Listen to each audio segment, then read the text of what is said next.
Okay. Kundi palala lang po. Wala. Currently, ang boards pa rin ay banned lahat ng scientific calculators. So, good luck na lang sa inyo. Basic operations, PEMDAS. Marunong naman kayo mag-algebra, di ba? Oo, marunong kayo mag-algebra. Okay. Hey, practice muna tayo. Okay. Fractions. Ulit. Okay. So when we say common fractions, these are fractions with a denominator that is not a base 10 unit. So 1/2, 3/4, 3/15. Basta hindi 1 at 0, ang nasa ilalim, siya ay common fraction. Alala? Naintindihan? Kaya pa? Kaya pa? Okay? In FARCAL or in FIFAR, ang advice ko lagi is, when dealing with fractions, kindly convert them into decimals first before proceeding. Paano gawing decimal ang common fraction? Kailangan mo lang i-divide ang numerator sa denominator. Meron din tayong isa pang type ng fraction, which is our decimal fraction. A decimal fraction is a fraction na ang nasa ilalim ay 1 at 0. Okay, so 1/10, 1/100, 2/1000, decimal fraction po yon. In any case naman, basta meron kayong fraction, what I advise you to do is to simply convert it into a decimal. Paano i-convert into a decimal? Di-divide nyo lang ang numerator sa denominator. Kapag naman po, decimals na i-convert natin sa fraction, anong ating ginagawa? Anong ginagawa nyo? Ilalagay sa calcu bago i-equals nyo, bago okay na. Okay? Pero kung kailangan, kung i-convert natin ang decimal into fractions, sulat ng decimal, lagyan ng i-move ang decimal point to the right hanggang sa maubos yung number. After which, lagyan ng over 1. Then kung ilang beses mo ginalaw yung decimal point, ganun kadaming 0 ang ilalagay mo. Take for example, 0.25. Let's move the decimal point to the right. 1, 2. Ilan yon? Dalawa. So, ilang 0 ang ilalagay sa ilalim? Dalawa. So, that is 25 over 100. Or pag pinag-divide nyo naman, convert natin ang fraction into decimal, i-divide nyo lang ang numerator sa denominator. So, 25 over 100, 0.25 or 1/4. Or pwede nyo rin i-simplify. Kapag naman po, convert natin ang common fraction into a decimal, iligay nyo na lang sa calcu. Type nyo 1 divided by yung denominator. Yun na. Yun ang decimal nun. Lang kahirap-hirap. Okay? Sa fraction lang naman po, class, ang common lang na nangyayari sa fraction is nagkakamali kayo ng convert into decimals. Yun lang naman yung pinagmumulan ng pagkakamali sa pagko-compute. Other than that, it's rare to see fractions. Okay. Let's convert the following. Gusto ko, ibibigay ninyo ang decimal value. Kwartero. 0.5. Very good. Ilagan. 0.375.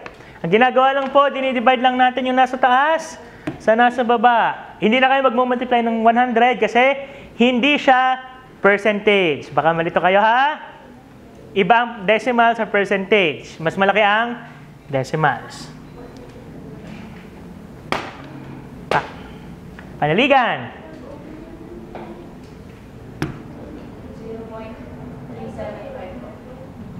0.375. Sorry. 15 over 50. 0. 3 over 10. Yes, 0.3. Panya? 0.6. Okay, yung sunod, i-convert na fraction. Kailangan ko ng calculus kasi medyo delicates.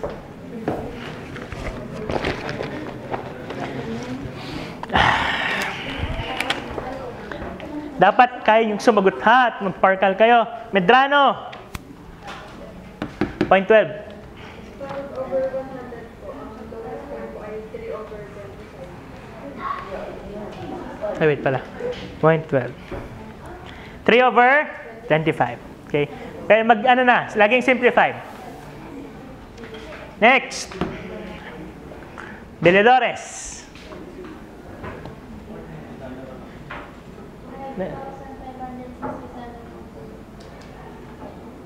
10,000. Very good. Sawali.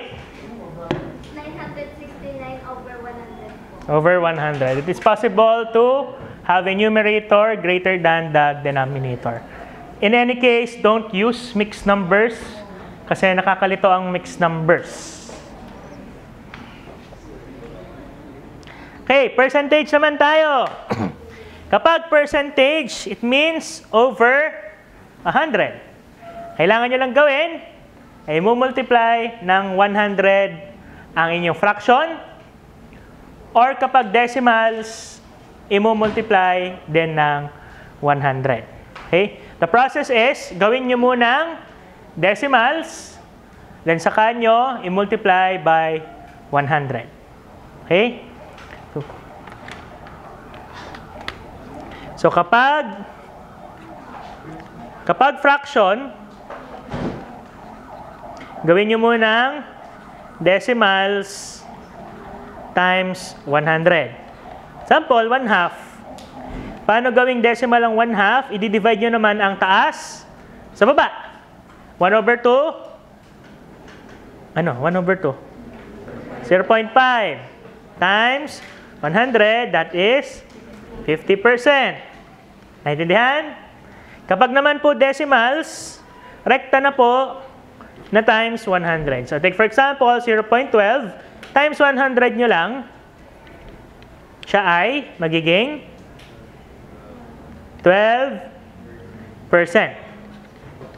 Okay? Okay? Naintindihan?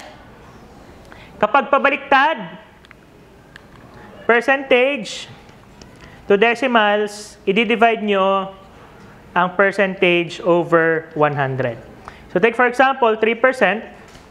Convert yan sa decimals. 3 over 100. Yan ay 0.03. Okay? Biggie. Naintindihan? Okay. Try. Convert this into percentage. Magpantay, Justin. 15%. Okay. Magpantay, Kate. 15 over 100. Ano? 15%. Panya? 12.5%. Castillo? 69%. Nice. 69%. Lastly, Pernes.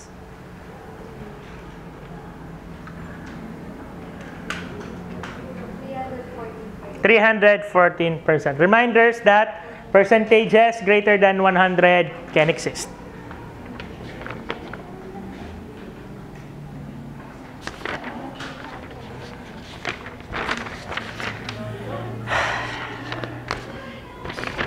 Hindi, kaya nyo na yan. Kaya na yan. Ano to? Getting percentages, fractions from preparations. Okay. Paano kunin ang percentage ng isang bagay? Okay, familiar naman kayo kasi kayo ay nag-farkal na. Para kunin ang percentage ng isang bagay, all you have to do is to assign the number of parts as the numerator portion. Then you're going to assign the number of total parts over the fraction times 100. Okay? Take for example, 1, 2, 3. Okay. Tatlong lalaki natin. Tama, kasi puro babae yung iba eh. Tatlong lalaki natin sa klase. 28 ang estudyante. Anong percentage ng boys? 10?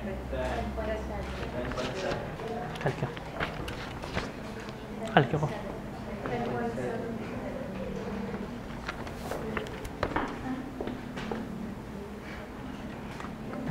Lagi nang nawala yung punta ng kalkyo. Ano yun?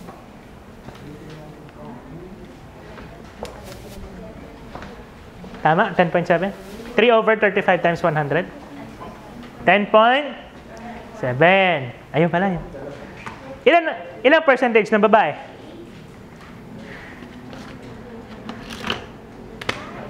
Ilan ang percentage ng babae?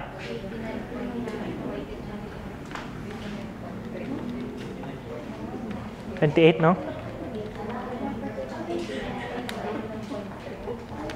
Ilan po? 89.28.7 or 29. Okay, ganun lang po kadali. Okay? Yung isa pa is paano kunin ang percentage or fraction ng galing sa isang whole number. Okay? So, example, kukuha tayo ng 10% ng ating student body para i-survey. Okay? Kukuha tayo ng 10% ng student body para i-survey. Kung ang student body ng Lyceum is 2,800 ang student population, ilan ang kukunin nating samples kapag 10% ng student body ang kailangan? 280. Ang gagawin lang po, i-multiply nyo lang ang percentage or fraction times the total number. Since ang kailangan natin dun sa ating example question ay 10, mahihilo ko, 10%, bago ang ating student number ay 2,800, pag multiply lang po yan, 280.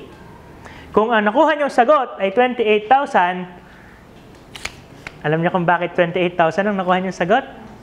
Pinag-multiply niyo, pero ito ay percentage. When dealing with percentages, kailangan i-convert niyo muna into decimals. Otherwise, magkakamali kayo ng sagot. Instead na nag-multiply kayo ng 10, dapat 0.1.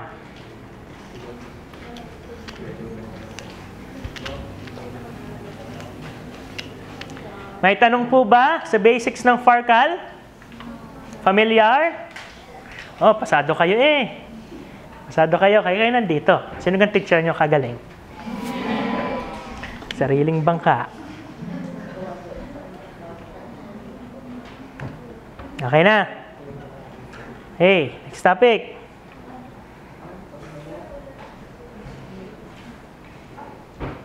Hindi.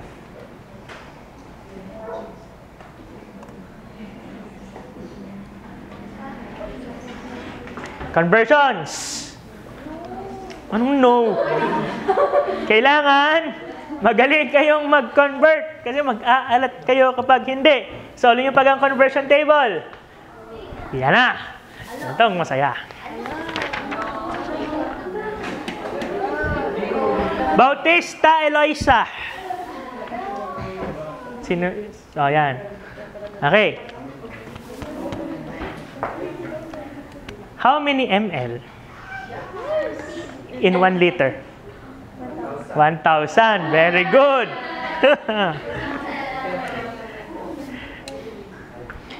Miss Andaya. Oh. 1 fluid ounce is how many milliliters? Kahit malapit lang na sagot. Bigyan nyo rin ng conversion table at magsasola. Isang fluid ounce, ilang ml? Ilan? Manghula ka ng number. Higher or lower? Tansyahin mo, nasa 20. 25 pataas or 25 pababa? Pataas. 25 pataas. So, sige, pagbibigyan. Magsolo ka ng conversion table. Manhalo. Fluid ounce, ilang ml? 29.57. Sunod. Naryo. Ilang grams ang pound?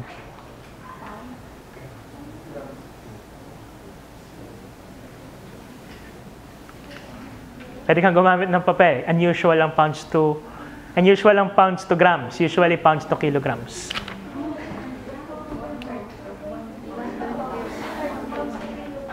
Hindi.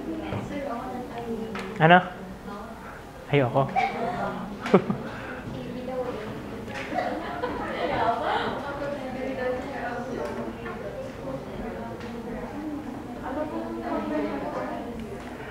One pound, ilang grams?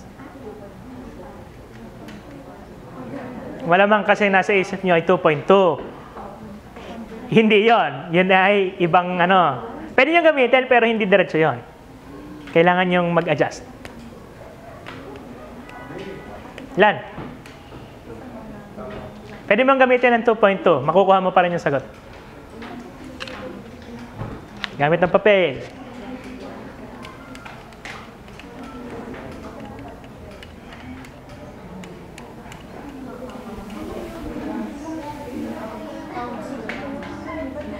Makuha mo yan. Dapat ang ginagawa mo ay 1 pound to kilogram, kilogram to gram.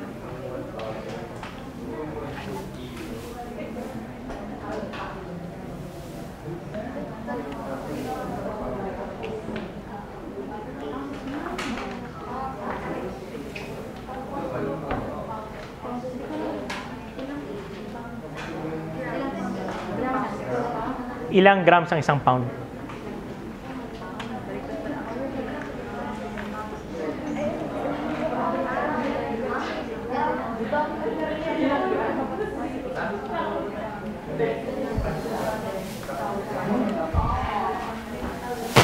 Ano? 454. Tama. Tama yan, 454. Yun yung pwedeng isolve or pwedeng sa ulo ninyo. Usually kasi, kaya siguro ng cut-off guard, kasi diretsong grams, pound. Usually kasi ang ginagawa ay pounds to kilograms. Nung tinanong ko na kung ilang grams, yun, nagulat kaya. Okay, last. Matulak. Quart.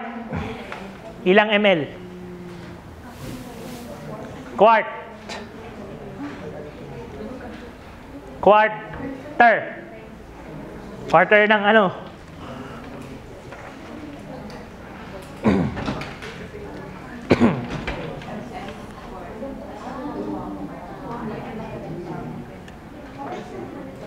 Ilang ml?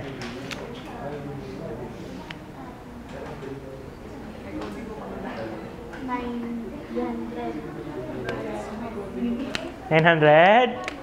76. Malapit na. Ang nasa isip mo ay pint, kaya 73. Pag dinoble mo yung 473, makukuha mo. Pwede kang gumamit ng calcio. 946. Ang isang galon, 4 na quart. Ang isang quart, 2 pint. Okay, let's proceed. Mamaya na ulit tayo. Sinashock ko lang kayo para maalala ang conversion. Kasi pag may pino-convert ako at hindi nyo ma-convert, wala rin. That's it. Kaya nyo na yan. Okay, conversion of units. Pag nagko-convert tayo ng units, ito ang ating ginagawa.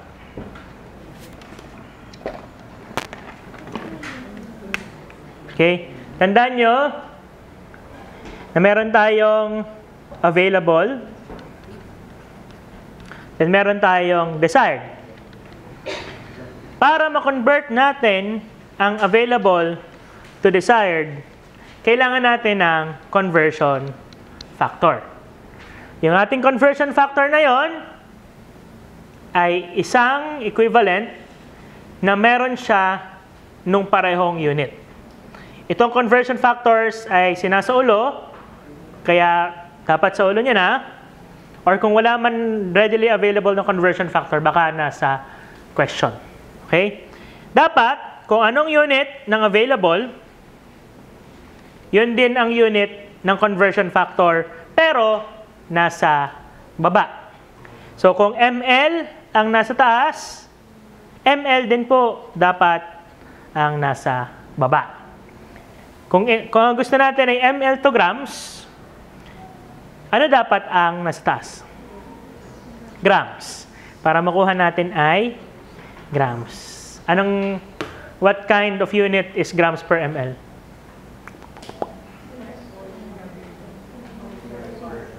Weight over volume, pwede. Density, pwede ring density. Okay? Naintindihan? Okay. Sample problem. Wait lang. Marami akong sample problems din eh.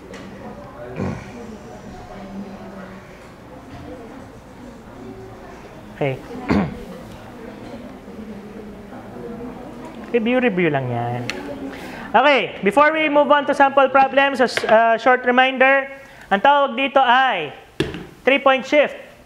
Ang 3-point shift is the most common types of conversions in pharmacy. Kapag weight, 4 na unit ang usual na ginagamit. We have our kilogram, gram, milligram, microgram. Ang pinagkaiba niyan, ang pag-itan sa bawat unit ay 1,000. 1 kilogram is 1,000 grams. 1,000 grams, 1 gram, 1,000 milligrams. 1 milligram is 1,000 micrograms. In terms of volume, ang gamit lang natin ay liters at saka milliliters. 1 liter is 1,000 milliliters. Para hindi kayo malito, or para hindi ako malito, ito ay 10 to the third, 10 to the 0, 10 to the negative third, 10 to the negative 6. Kasi pag nagsosolve ako usually kasi naka-ganto. Okay? Let's call one random person. Again. Dapat pala yung bibe, no? Masaya yung bibe. Grains. Okay. Okay. Mangubat. Convert. May 2 unit kang pwedeng gamitin.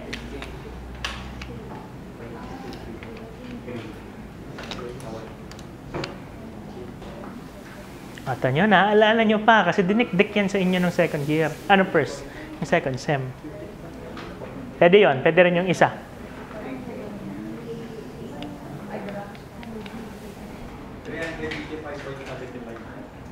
Okay, check natin. 25 grams. Anong conversion factor natin? Saan nilalagay? Sa taas. 4, 3, 2 grains is 1 gram.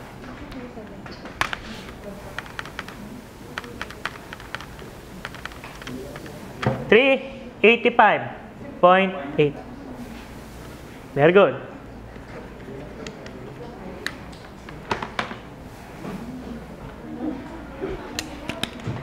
Okay, next. Ratio.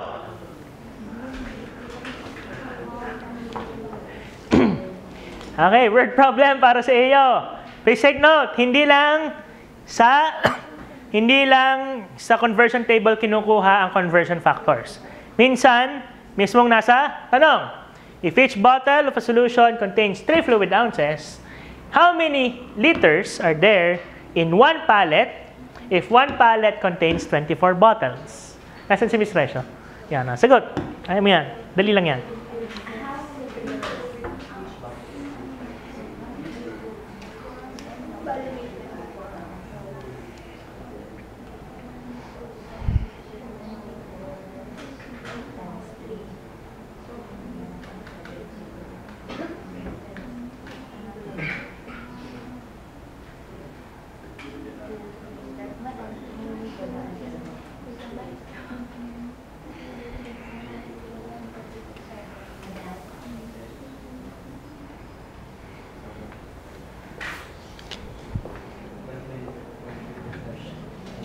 Kailangan ko pala i-cut yung video.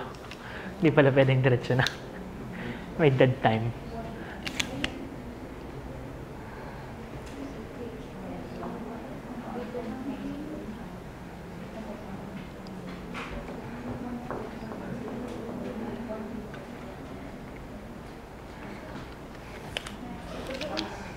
Kaya naman, parang nga ngayon yung nakita are eh.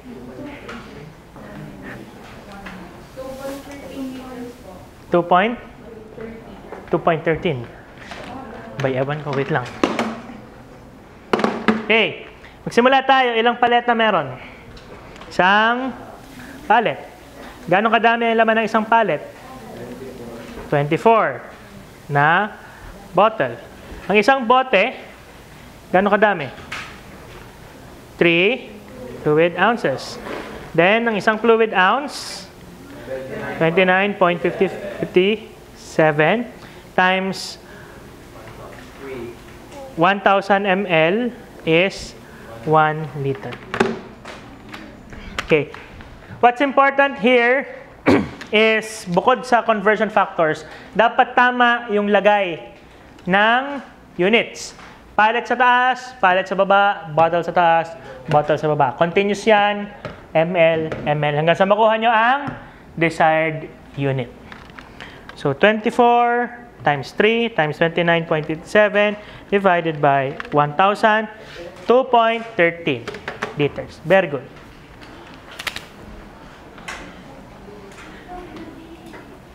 Okay, next. Bang hindi natatawag?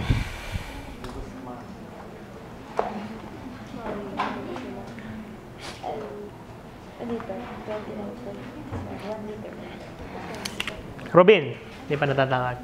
Convert. Ito, madali lang ito.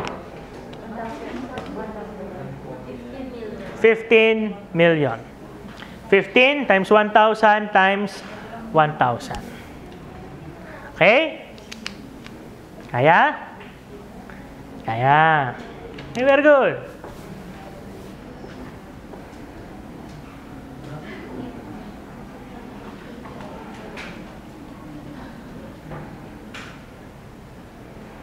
Okay na. Tapos na tayo sa, ano nga tawag din eh? Sa conversions. Ano pang kailangan ninyo? Scientific notation, significant figures, density, ituturo ko naman ulit. Midterms, bang covered? Ratio and proportion. Ratio and proportion. Review lang. Kayang-kaya nyo na, di ba? Bread and butter.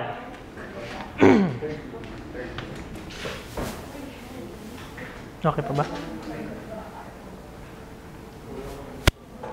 Okay. Anong formula ng ratio and proportion? May formula ba yun? Wala naman. Basta, A over B equals X over Y.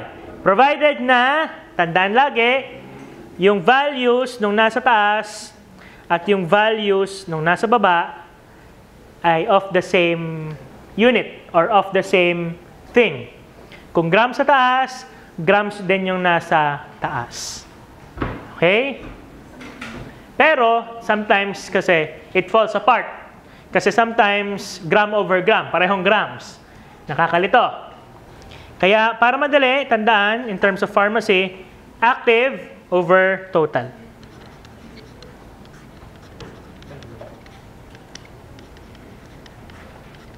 Pwede pong ganyan. Usually naman class, pag ratio and proportion, magkaiba yung unit. Pero in any case, na magkaparehong unit in terms of ml per ml, gram over gram, you need to assign or kailangan indicate nyo ano ba yung value na iyon. Okay. Lucky number 13. 1 to 13. Magpantay, Kate. An insulin injection contains 100 units in each ml. How many ml should be injected to receive only 40 units?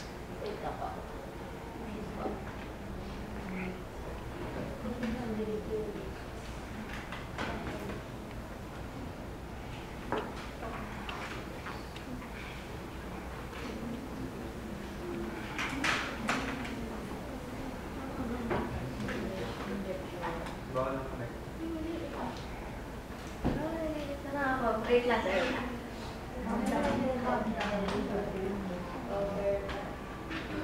Okay lang class na magkabaliktad yung walang bearing kung alin yung nasa taas at alin yung nasa baba. Basta parehong unit ang nasa taas, parehong unit ang nasa baba.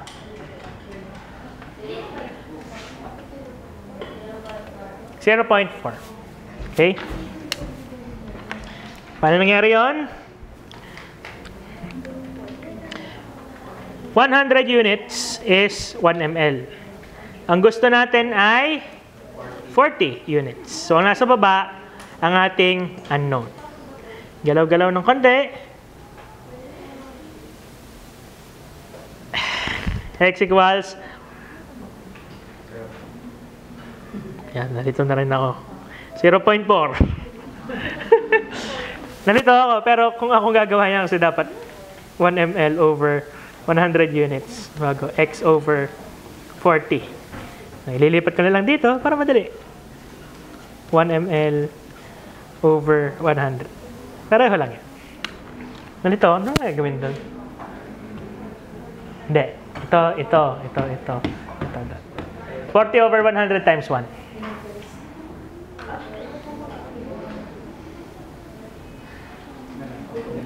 $36. Santos. Each tablet of Tylenol with codeine contains 30 milligrams of codeine phosphate with 300 milligrams of acetaminophen. By taking 2 tablets daily for 1 week, how many milligrams of each drug would the patient take? Take your time.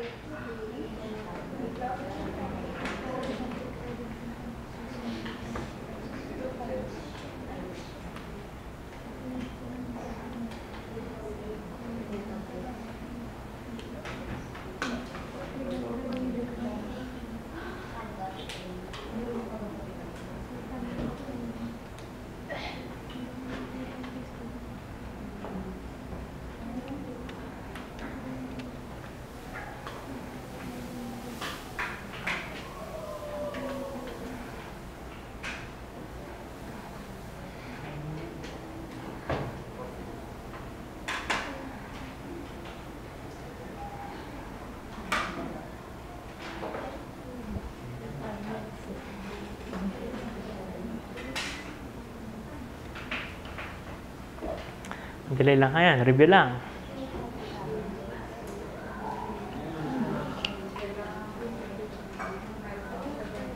Kami sa mapasya. Tayo ay density next week.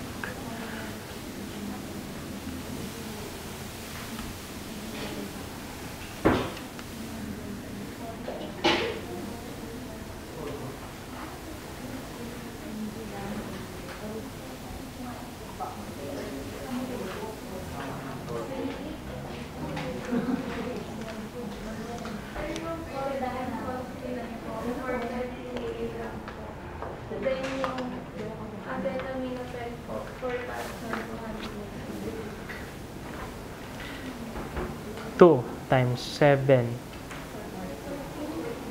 times 2 times 7 14 lang 14 times 30 at saka 14 times 300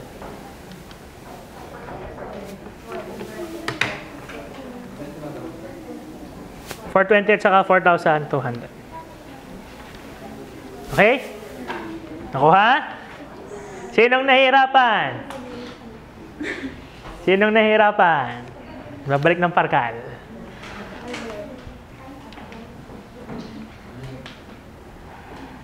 Kaya nyo na yan.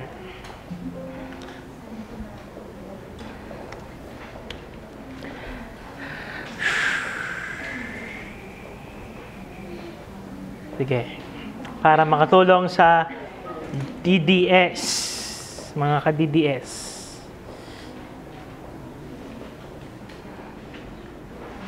Tanda pa kung paano mag-adjust ng formula. Ito ay ratio and proportion lang din. Ratio and proportion lang din. Ang gagawin nyo lang naman ay, tandaan yung recipe ng cake. Ang formula niyan ay desired over available in terms of the recipe. Okay? So take for example, ang recipe ng ating chocolate cake ay good for 16. Ang kailangan nyo lang ay 10. Ang formula, desired. Alin ang desired? 10. Alin ang available? 16. Bago, anong gagawin? I-divide ba? Hindi, I mean, i-divide. 10 divided by 16. That's 0.8. Ganon. 0.625. Anong gagawin sa 0.625? Yan, magkakaiba kayo ng sinasagot. Ano? I-multiply. I-multiply ninyo sa lahat ng values. Okay? Since tayo magtatagal, ilang cocoa powder ang kailangan natin? Miss Medrano ulit. Sino si Miss Medrano? Ayan. 96 point? 155 times 96.875? Okay. Okay. Hindi yun useful sa physical pharmacy. Kasi it's rare na magre-recipes tayo sa physical pharmacy. Useful yan sa laboratory ng DDS. Ang gagawin kasi sa DDS, itong recipe, gawa ka kung ilang members ang group mo. So kayo magko-compute ng recipe na gagamitin nyo per group. Okay?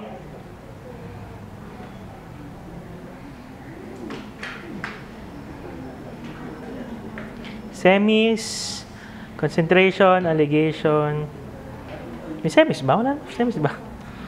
Then, IP fluids, posology, pricing and discount, tonicity. Wala na naman.